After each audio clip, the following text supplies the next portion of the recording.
kita mulai ya. Kalau dengar kata kimia, apa sih yang kebayang? Pasti ya laboratorium canggih, rumus-rumus yang bikin pusing kan? Nah, lupain dulu deh semua itu. Dalam beberapa menit ke depan, kita bakal lihat kalau ilmu kimia itu ternyata jauh lebih dekat dan lebih seru dari yang kita kira. Siap? Jadi pertanyaan besarnya, kimia itu apa sih sebenarnya? Jawabannya mungkin bakal bikin kaget. Karena ternyata kimia itu ngumpet di tempat-tempat yang kita nggak pernah duga sama sekali dalam hidup kita sehari-hari. Pertama, di dapur kita sendiri. Setiap kali kita masak, itu tuh sebenarnya lagi eksperimen kimia loh. Panas ngubah tekstur sama rasa, bahan-bahan nyampur jadi sesuatu yang baru. Nah, itu dia kimia lagi beraksi. Kedua, coba deh lihat baju yang lagi kita pakai sekarang. Warna-warni yang cerah, kain yang nyaman, itu semua adalah hasil dari proses kimia yang dirancang khusus buat bikin serat dan pewarna yang kita pakai tiap hari. Dan yang paling gila, bahkan rasa cinta yang kita rasain, itu pun pada dasarnya cuma badai reaksi kimia di otak kita. Iya beneran, kimia emang ada di mana-mana.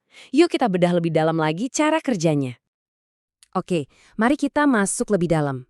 Coba dibayangin kimia itu kayak biro jodoh raksasa, buat semua unsur di alam semesta. Intinya tuh soal koneksi, gimana berbagai zat itu saling ketemu, kenalan, dan akhirnya bereaksi satu sama lain.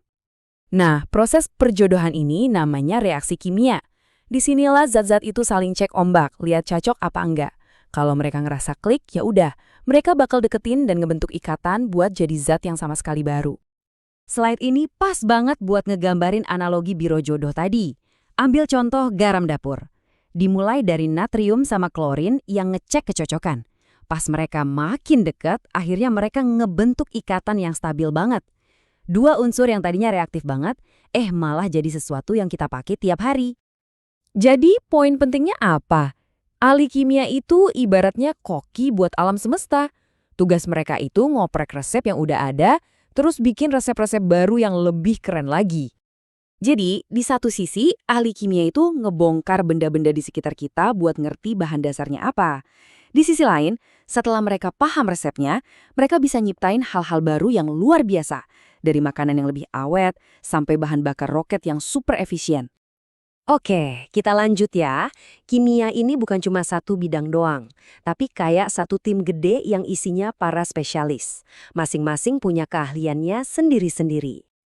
Lihat deh, luas banget kan cakupannya? Ada kimia organik, ini yang jadi dasar bensin sama plastik yang kita pakai. Terus ada biokimia, ini yang ngurusin reaksi kimia di badan kita, bahkan sampai pikiran kita. Setiap cabang ini punya peran yang super penting di dunia kita sekarang. Tentu aja, di balik semua sains yang keren ini, ada orang-orangnya, ada manusia-manusia yang penasaran dan semangat banget. Nah, kita mau kenalan sama salah satu ilmuwan hebat dari Indonesia. Ini kutipan dari Ibu Yuni Krisnandi. Ceritanya, cinta beliau sama kimia itu berawal dari rumah. Ayahnya, seorang guru kimia, bikin dapur jadi kayak laboratorium. Dari situ beliau mikir, oh, ternyata kimia itu kayak gini ya. Koneksi sederhana di masa kecil yang akhirnya ngebentuk jalan hidupnya. Dan perjalanannya, wah, luar biasa. Dari inspirasi di dapur, beliau dapat beasiswa ke Australia dan Inggris sampai melakukan riset di Jerman. Dan sekarang, udah lebih dari 20 tahun, beliau mendedikasikan dirinya buat ngajar dan ngebimbing generasi baru. Keren banget. Terus, kenapa sih ini penting?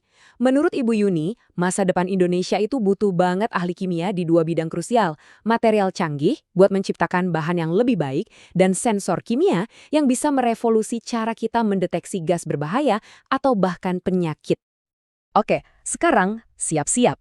Kita bakal lihat gambaran yang paling besar dari semuanya.